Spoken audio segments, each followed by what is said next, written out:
All right, next up we have the Tennessee Titans, who made so many offseason moves last year. Terrible season, literally the worst season. That's why they had the number one pick, going 3-14.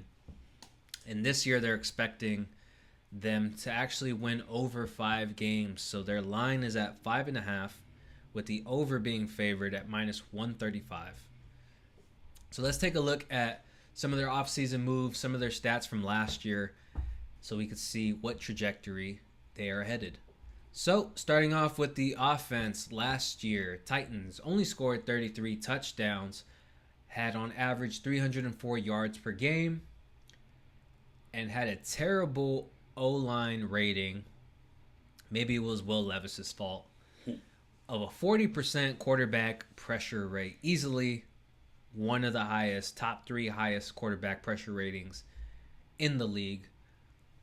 Then we take a look at their defense, and their defense gave up so many touchdowns, 48 touchdowns, giving up 311 yards per game.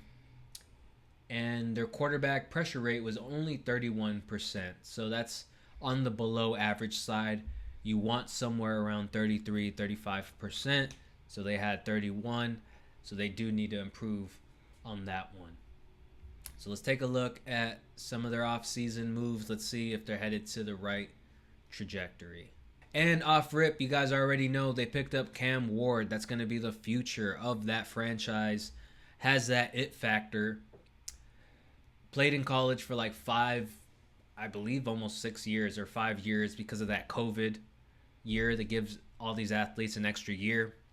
So when you guys think of this guy as a rookie, I mean, a lot of these rookies have an extra year of college play compared to previous rookies that we've known because of that COVID year. They got the extra year of eligibility. So in this sense, it's just the same as Cam Ward. Dude played for a lower Washington team. I think it was like Eastern Washington or something. His first year took him to the playoffs and I believe the championship where they lost. Then he played for Washington. I believe it was Washington State where he played, and he did well there. Then he went to Miami where he finished off his career right there. So right there you could see that he played with a certain level of talent one year, another level of talent, Washington State, then an even tougher matchups with Miami in the ACC. So this guy is just adjusting to the talent. He's growing into his body and getting all this experience. So he actually might be a really solid player off rip. Question is the O-line, as you guys saw with that pressure rating, are they gonna give him enough time?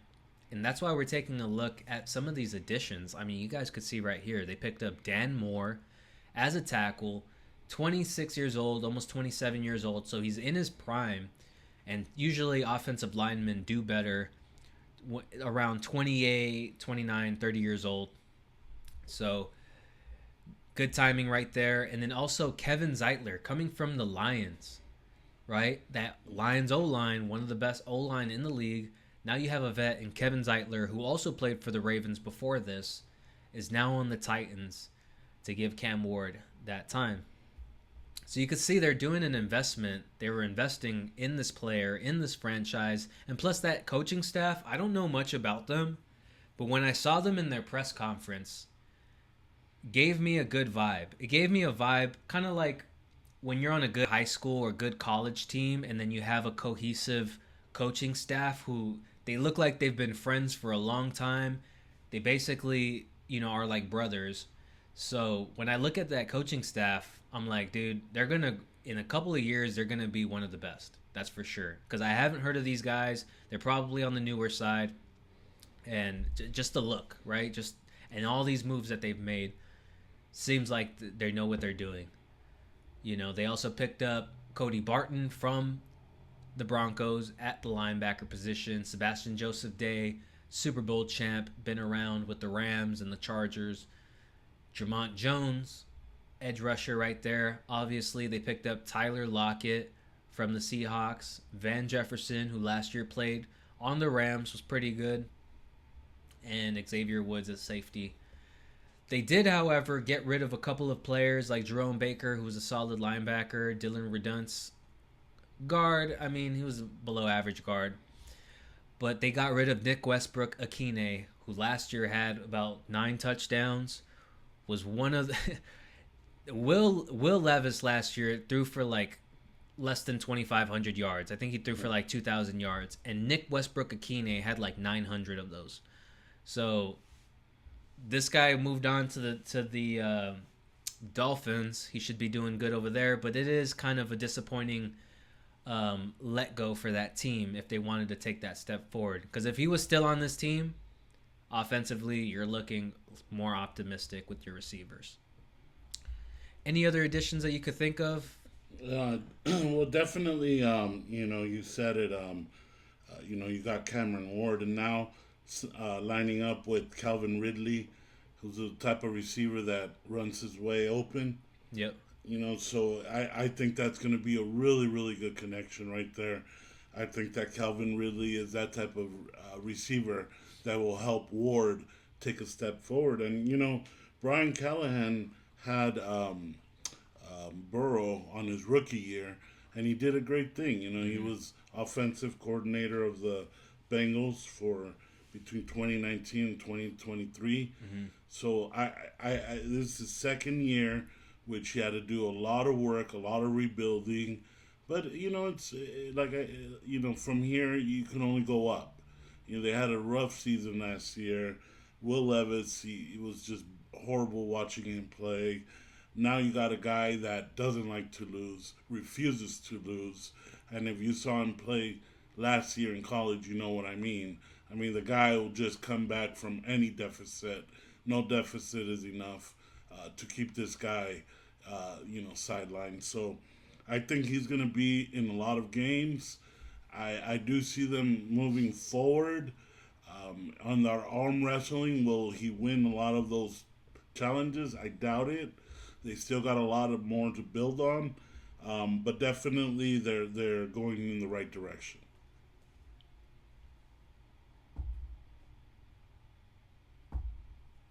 Yeah, I agree. They are going into the right direction. Plus, he brought along Xavier Restrepo, who he played with in Miami. And so that's one person he already has a connection with. You guys could see in the offseason, he's already training with him. He probably won't be starting because Restrepo is like the slowest receiver out there, but it's kind of like a safety net for him. But yeah, you have Calvin Ridley, who last year was his second season after the suspension, so against the Jags. Had kind of like he had a really good season. I mean, he showed a lot of skill, but he kept dropping the ball. He kept stepping out of bounds, so he would have had a better season with the Jags. Then last year had Will Levis, and like I said, Will Levis only put up like 2,000 yards, and Ridley had 1,000. So, just shows, and also he gets separation. It just shows how talented Ridley is no matter who is under center. Now you have Cam Ward, who's going to be peppering him with targets. And also, a veteran in Tyler Lockett, a very safe, target. And they did go in the fourth round and picked up a couple of receivers. Shamir Dyke from Florida around in the fourth round, and also Alec Iomanar from Stanford. So they do have a couple of receivers. Totally Pollard in the backfield with Spears, a change of pace. So, they definitely have some weapons. And like you said, Cameron Ward, definitely a baller. Mm-hmm. So let's take a look at their O-line to see what they're working with. Like we said, Dan Moore Jr. on the left tackle is starting, one of the better tackles in the league, coming from the Steelers. Skoronski, a younger guy, it's going to be his second season. Graded the 48th best guard, but I think with Cam Ward under center and giving him a better chance to block, so that quarterback is going to be making the reads and releasing the ball in time, unlike Will Levis. His score is going to look better. He'll probably look a lot better. Cushenberry the third, been there for a couple of years, center. Last year, it looks like he was physically unable to perform after a while, so hopefully he comes back healthy and gives him a chance. Kevin Zeitler, you guys could see right here, rated the third best guard in the league. We mentioned earlier, coming from the Lions. Latham, last year, first round pick, 7th selection. J.C. Latham from Alabama, who always produces some of the best players out there. He's going to be a great right tackle for Cam Ward right there. Plus, Cam Ward scrambles a lot behind the line of scrimmage. He doesn't really take off as much as some of the other quarterbacks, but he does extend the play and he does roll out to his right a lot because obviously that's his throwing arm.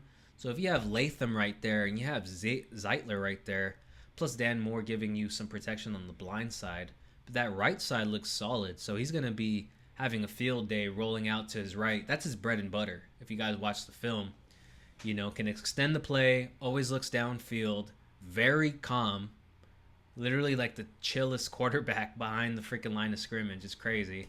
And then he can also just take off and run it and get the first down. So that's going to look good. Plus, you see Ridley right there on the right side. That right side looks strong as fuck.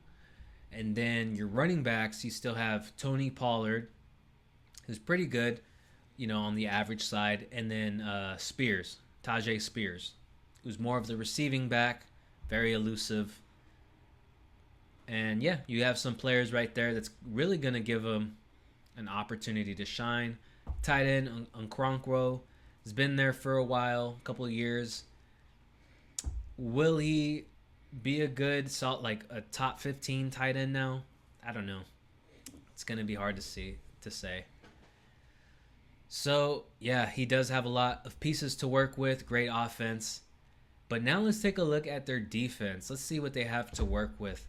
And that edge rusher, Dramont Jones, coming from the Seahawks, Sebastian Joseph Day, vet, T'Vondre Sweat, used to be on the Longhorns, was drafted last year, rated the 14th best D tackle. So that's a really good pickup right there from them last year. It's going to take a step forward. And then Jeffrey Simmons, been there for a while, rated the 8th best D tackle. So that's really good. Arden Key on the edge, rated the 40th best edge rusher. Let's see. They just picked up Cody Barton from the Broncos, who was a starter last year.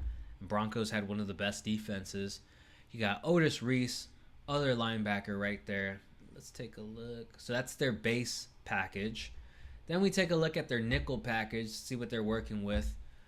Looks like, one of their other pickups was this guy, Oladejo, from UCLA, edge rusher, 2nd round pickup. Would help them a lot with their pass rushing, run stopping. And you guys could see it right here. This O-line, or this D-line, I mean.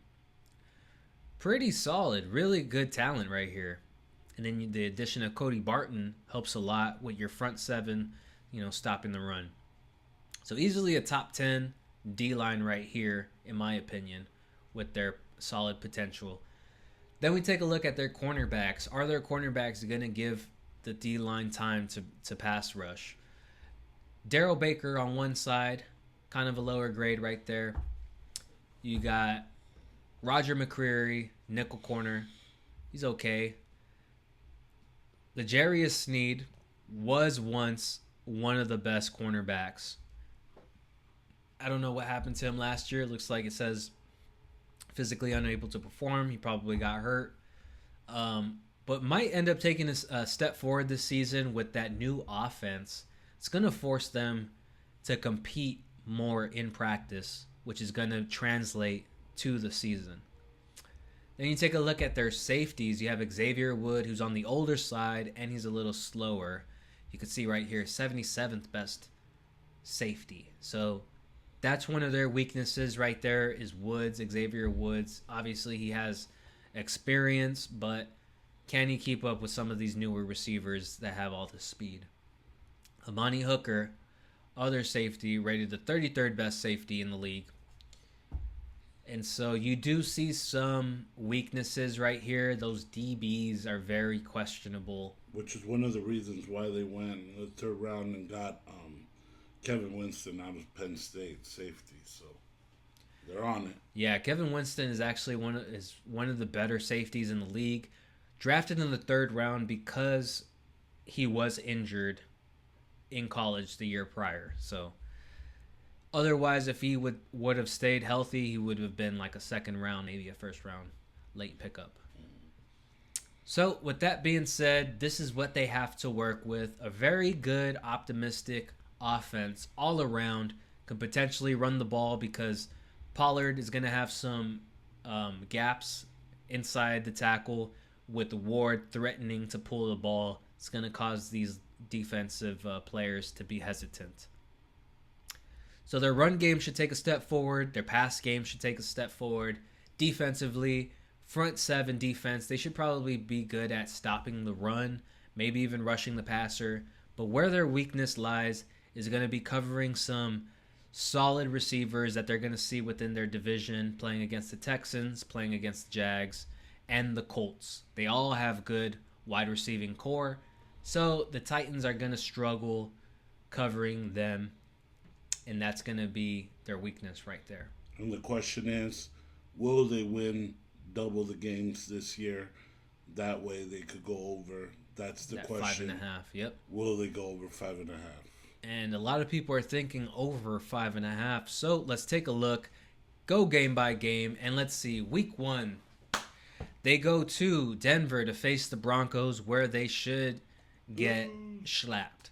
You know, Week 2 against the Rams, we just talked about the DBs not being able to cover solid receivers. So the Rams are probably going to outscore the Titans, but will the Titans keep it close? Because the Rams defense is a little suspect as well. Their D-line is good, but their DBs are weak as well. So that game right there actually against the Rams is going to probably be a shootout. Like we say, maybe they might be favored by 10. Oh yeah, and if the Rams are favored by 10, even 7.5, I'm taking the spread on the Titans right there. There you go. Mm-hmm. Then you got Week 3 against the Colts, who I think the Colts will either sweep or split. I'm leaning more towards sweeping, probably. Yeah, we agreed that the Colts look like they're going to win that first game. Mm-hmm. So looks like it could be 0-3 off the bat right there. Then they play the Texans, who we think the Texans are probably going to sweep the Titans as well. Wow. So 0-4 right there. Then you go to Week 5. Now this game, right? Off rip, George, I'm sure you're going to say the Cardinals. It's at Arizona. Offense for Arizona, 10 out of 11 starters coming back. However, the strength on the Titans is their offense, their passing game, their receivers now. Cam Ward. The weakness on the Cardinals is their cornerbacks. They have really great safeties, kind of getting on the older side. Good front seven, so they could probably stop the run. However, their number one corner right now is Will Johnson, who is a rookie. Some other random dude on the opposite side, because Sean Murphy-Bunting is out for the season. So will this be another shootout? And if the Cardinals even win it, I mean, the Cardinals are going to be favored. And I think, it's going to be another spread. I like that. That we're going with the Titans. And again, why is it possible? Mr. Ward does not like to lose. So by then, losing 3-4 games, he's not going to be happy. So I agree. I think he shines that day. Another thing is that defenses do well against mobile quarterbacks if they go against a mobile quarterback in practice all the time. So Cam Ward is a mobile quarterback, can simulate a Kyler Murray style play. So that's what we got right there. Could be the spread on the Titans. Titans go to the Raiders, which I think a lot of people are going to bet on the Raiders on this one since they're at home. That's another one that you're right. It does look like it's, or do we, if they're favored by 5 points, do we like the spread? That's another tough game. It looks like it's so far. I think we have that feeling where the Titans are probably going to cover a lot of spreads this year.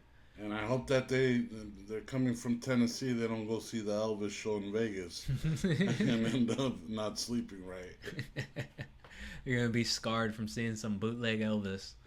Then week 7, they head they're going to be at home against the Patriots. Patriots are favored 9 games out of the season. This is going to be one of those games where the Patriots will be favored.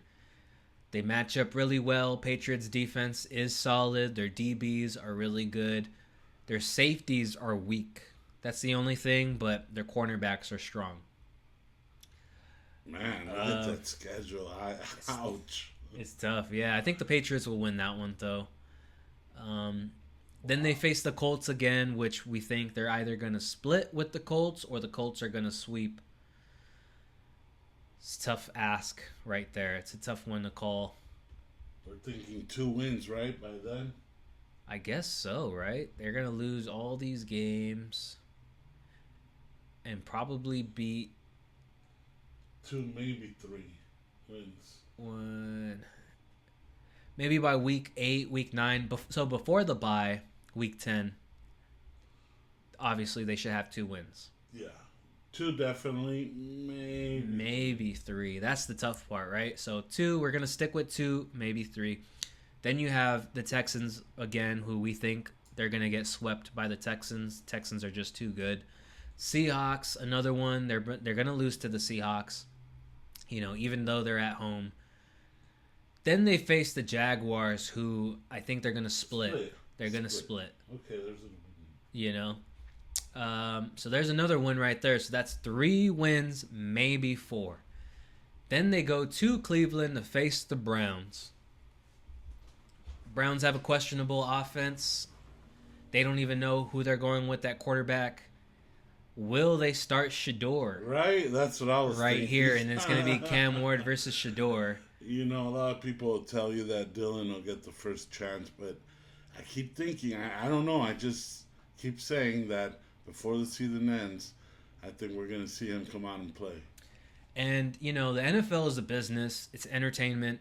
Makes perfect sense to have Shedeur Sanders start at week 14 against Cam Ward. It's going to be a competitive matchup. Both teams are not fighting for the playoffs, so might as well try to get your money's worth.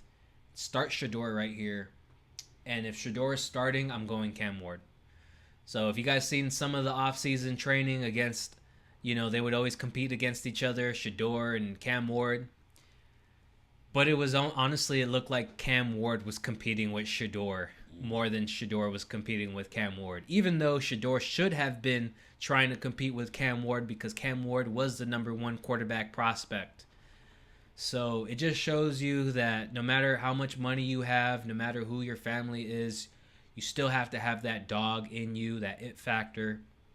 With that being said, I'm going with the Titans right here. They're going to find a way to get their 4th or 5th win right here. So they're going to have 2 wins back-to-back right here. Or if they lose to the Jags, they'll beat them in Week 18. So that's what we have so far. Then they go to San Francisco to play against the 49ers. Niners offense, too dynamic. Defense right. Still pretty good. You're in Santa Clara. Niners should whoop them. Then they have the Chiefs playing home against the Chiefs. Chiefs should just, whoop them. Yeah. But then they have the Saints. They're at home against the Saints. Saints made so many moves. They're probably going to be worse than the Titans this year. People are expecting them to be the worst team this year. Because of that whole quarterback situation. If Spencer Rattler is playing, Spencer Rattler hasn't even won a game yet. Out of all the starts he's played. Then you have Tyler Shough, right? How is he going to do? Is Olave going to stay healthy? Always getting concussions. Is Rashid Shaheed going to stay healthy after the ACL? Is freaking Alvin Kamara going to want to play week 17 when they're not going to make the playoffs and risk getting injured? He just signed an extension for like 3 years, so that's a good point, definitely, and I do see them being able to win that game, especially because, like you said, he has that it factor. Mm-hmm. Ward is here to win and make them a better team. So there you go. I think that's going to be their 6th win, right? If not their 6th win, then the 6th win is going to come against the Jaguars. You're taking the over? I'm writing this one with you. I agree with you. Ward does have that it factor, And I do see them finding a way to win at least 6 games. We counted them one by one. 6 seems to be the number. 6 seems to be the number, and we're sticking with it. Imagine betting on the Titans to win 6 games. Imagine like the odds on that. There would probably be some good odds on that one. Right at 6. So, coaching staff, great coaching staff. It's going to give them a chance. Great O-line. Solid offensive wide receiver pieces, plus some good running backs. So offensively, they're going to be good. Probably a top 25, top 20 offense, Would they break the 15? I don't know. It's going to be too much to ask for. But even if they're a top 20 offense, that's good enough, at least for this year. Yeah. So that's what we got. We got the over on the 5.5. Let us know what you guys think. Are you guys riding this with us, or are you guys going against us? Let us know.